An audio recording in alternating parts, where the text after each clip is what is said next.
আসসালামু আলাইকুম বন্ধুরা, কেমন আছো তোমরা সবাই? আশা করি খুব ভালো আছো। স্বাগতম SRK শুক্লাল ইউটিউব চ্যানেলে আরও একটি নতুন ভিডিও নিয়ে। তো আজকের ভিডিওতে আমি কথা বলব যে সৌদি শেক কিভাবে তৈরি করতে হয় এবং সৌদি শেক কি জিনিস কিভাবে বানাতে হয়, এই পুরোপুরি ব্যাপারটা নিয়ে আজকে ভিডিওটা বানাবো। তো আশা করি তোমরা ভিডিওটা পুরোপুরি দেখবে। আর হ্যাঁ, ভিডিওটা স্কিপ করবে না, স্কিপ করলে তোমরা বুঝতে পারবে না। তো চলো শুরু করা যাক সৌদি শেক কিভাবে তৈরি করতে হয়।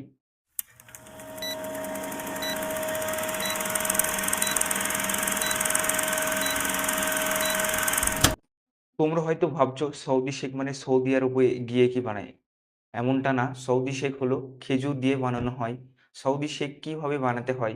১ম এ তুমি ৫ টা থেকে ৭ টার মতন খেজুর নেবে। যদি বড়, বড় হয় তাহলে তুমি ৫ টা নেবে। আর যদি মাঝারি সাইজের হয় তাহলে তুমি ৭ টা নেবে। তো এই খেজুরগুলো নিয়ে ১ম এ কি করবে? খেজুরগুলো ভালো করে পানিতে তুমি ধুয়ে নেবে। ধুয়ে নেওয়ার পরে তারপরে তুমি কি করবে? একটি সুজাতা জার নেবে। জারটা নেয়ার পরে তুমি খেজুরের ভিতরে যে আঠিগুলো থাকবে ওগুলো বের করে ফেলে দেবে। ফেলে দেওয়ার পরে কি করবে? ওই সোজাটা জারের ভিতরে খেজুরগুলো তুমি ঢেলে দেবে। খেজুর যখন তুমি সোজাটা জারের ভিতরে ভরে দেবে, ভরে দেওয়ার পরে ১ চামচ চিনি দেবে। চিনি দেওয়ার পরে তুমি কি করবে? মিক্সচারের উপরে জারটা রাখবে। রাখার পরে তুমি ভালো করে সেই খেজুরগুলো ভালো করে ১ম এ পেস্ট করে নেবে। ঠিক আছে? মানে ভালো করে পেস্ট করে নেবে। মানে ১ম এ তুমি যে একসাথে যে খেজুর, চিনি, দুধ দেবে এমনটা করবে না। তাহলে কিন্তু খেজুরটা ভালোভাবে পেস্ট হবে না। ফার্স্ট এ কি করতে হবে তোমাকে? খেজুরটা ভালো করে পেস্ট করে নিতে হবে। তারপরে কি করতে হবে? খেজুরটা যখন পেস্ট হয়ে যাবে, তারপরে তুমি কি করবে? ৩ চামচ দুধ ওই জারটার ভিতরে তুমি ভরে দেবে। ভরে দেওয়ার পরে তুমি ভালো করে আরো একটু মিক্স করে নেবে। তখন কি হবে? শেকটা পুরোপুরি তৈরি হয়ে যাবে। তৈরি হয়ে যাওয়ার পরে শেক তো তৈরি করে ফেললে, হ্যাঁ? ঠিক আছে, মিক্স করা হয়ে গেল, পেস্ট করা হয়ে গেল। তখন আরেকটা জিনিস কি দরকার হবে? একটা মাঝারি সাইজের গ্লাস। তো গ্লাসটা যখন দরকার হবে, তো একটা গ্লাস নেবে। গ্লাস নেওয়ার পরে ওই শেকে কি সিরাপ ইউজ করতে হবে, মানে কি সিরাপ ব্যবহার করতে হবে সৌদি শেকে।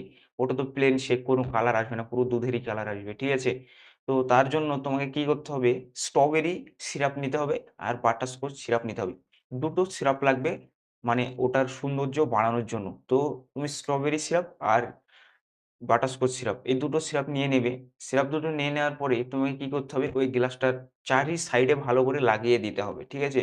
১ম এ তুমি স্ট্রবেরি সিরাপটা নিলে ভালো করে ডিজাইন করে গ্লাসের সাইডে লাগিয়ে দিলে।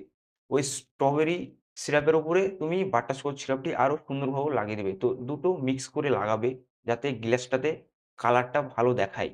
তো সিরাপ যখন তুমি গ্লাসের ভিতরে লাগিয়ে নিয়ে তারপরে সৌদি শেকে কি আইসক্রিম ইউজ করতে হয়? সৌদি শেকে তুমি যেকোনো আইসক্রিম, খালি চকোলেট বাদে যেকোনো আইসক্রিম তুমি ইউজ করতে পারো। যেমন ধরো ভ্যানিলা আছে, তারপরে বাটারস্কচ আছে, পিস্তা আছে, স্ট্রবেরি আছে, ফানি স্লাইড আছে। মানে ৩-৪ রকমের আইসক্রিম তুমি সৌদি শেকে ইউজ করতে পারো। ইউজ করা বলতে গেলে তুমি সেই শেকটার উপরে রাখবে। ঠিক আছে? গোল একটা স্কুপ করবে। তারপরে সেই সৌদি শেকটার উপরে রাখবে। তুমি টেন্ডার কোকোনাটও ইউজ করতে পারো। তো যখন সেই সৌদি শেকটার উপরে তুমি ১ স্ক্রু আইসক্রিম যখন রাখবে, আইসক্রিম রাখার পরে তুমি কি করবে? আবার স্ট্রবেরি যে সিরাপটা আছে ওই আইসক্রিমটার উপরে ভালো করে ডিজাইন করে তুমি লাগিয়ে দেবে। তারপরে বাটারস্কচ যে সিরাপটা আছে ওটাও ভালো করে তুমি লাগিয়ে দেবে। তো এই দুটো জিনিস যখন আইসক্রিম উপরে তুমি ভালো করে লাগিয়ে দেবে, তারপরে ১ম তোমাকে যে জিনিসটা দিতে হবে, ১ম সেই জিনিসটা হলো তুমি কি করবে? ক্যাশু মানে মানে আধখান ক্যাশু মানে ছোট, ছোট ক্যাশু দেখবে তুমি মার্কেটে পাবে। সেগুলো ওই আইসক্রিমের উপরে ভালো করে চারি সাইডে তুমি লাগিয়ে নেবে। তারপরে টুটি ফ্রুটি দেবে, সুগার বল দেবে, কর্নফ্লেক্স দিবে। ৪ টে জিনিস ওই আইসক্রিমটার উপরে দিয়ে দেবে। এই ৪ টে জিনিস দেওয়ার মানে বিষয় হচ্ছে যে শেকগুলো যখন তুমি খাবে, ঠিক আছে? শেকটা যখন তুমি খাবে তো ওই আইসক্রিমটার সাথে ওগুলো মিক্স হয়ে যাবে। তখন শেক আর ওই আইসক্রিম যখন তুমি একসাথে খাবে তখন একটা আলাদা স্বাদ আসবে। তার জন্য এগুলো দেয়া। এগুলো দেয়া খুবই প্রয়োজনীয়। এগুলো না দিলে ভালো লাগবে না শেকটা দেখতে এবং খেতেও ভালো লাগবে না। আর হ্যাঁ, বন্ধুরা আমি তোমাদেরকে বারবার বলে দিচ্ছি যে সৌদি শেক যখন তোমরা বানাতে যাবে, ঠিক আছে? বাড়িতে তোমরা যখন বানাতে যাবে তো ১ম এ ৫ টি খেজুর নেবে, ঠিক আছে? ৫ টি থেকে ৭ টি মতন খেজুর নেবে। বড় সাইজের হলে ৫ টাই যথেষ্ট, ঠিক আছে? খেজুরগুলো নিয়ে ভালো করে ধুয়ে নেবে। ধুয়ে নেয়ার পরে তুমি কি করবে? খেজুরের ভিতর থেকে যে বীজগুলো আছে ওগুলা বের করে ফেলবে। বীজগুলো বের করে বাইরে ফেলে দেবে। ঠিক আছে? তারপরে তুমি কি করবে? সুজাতা জারের ভিতরে রাখবে। সুজাতা জারের ভিতরে রাখার পরে ১ স্পুন চিনি দেবে। ঠিক আছে? মানে ১ চামচ চিনি দেবে। তো এই দুটো জিনিস ১ম এ মিক্স করে নেবে। ১ম এ একসাথে যে তুমি সবকিছু দিয়ে মিক্স করবে, ওটা হবে না। ঠিক আছে? তুমি একসাথে মিক্স করতে গেলে কি হবে বলো দেখি? দুধটা মানে নরম হয়ে যাবে এবং জুস টাইপের হয়ে যাবে। ঠিক আছে? শেকটা অত ভালো টেস্ট হবে না। তো তাই তোমাকে কি করতে হবে? ১ম এ তুমি ওই খেজুরগুলো ভালো করে মিক্স করে নেবে। চিনি আর খেজুর ১ম এ মিক্স করে নেবে। তারপরে ৩ চামচ দুধ দেবে। ঠিক আছে?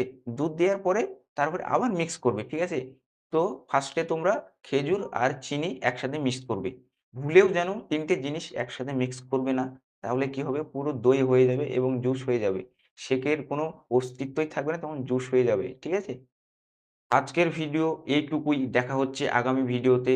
তো তোমরা বাড়িতে ট্রাই করতে পারো। সৌদি শেক কোনো কঠিন বিষয় না, কোনো মুশকিল না, কোনো সমস্যা নাই। তোমরা ভিডিওটা দেখে তোমরা অবশ্যই বাড়িতে বানিয়ে ফেলতে পারবে সৌদি শেক।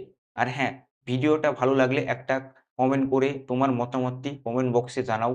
আর আমার চ্যানেলটিকে সাবস্ক্রাইব না করে থাকলে অবশ্যই সাবস্ক্রাইব করে বেল আইকনটি চাপিয়ে দিয়ে অল অপশন পেস্ট করে দাও। তো আজকে এখানেই শেষ করছি। দেখা হচ্ছে আগামী ভিডিওতে। জয় হিন্দ, জয় ভারত।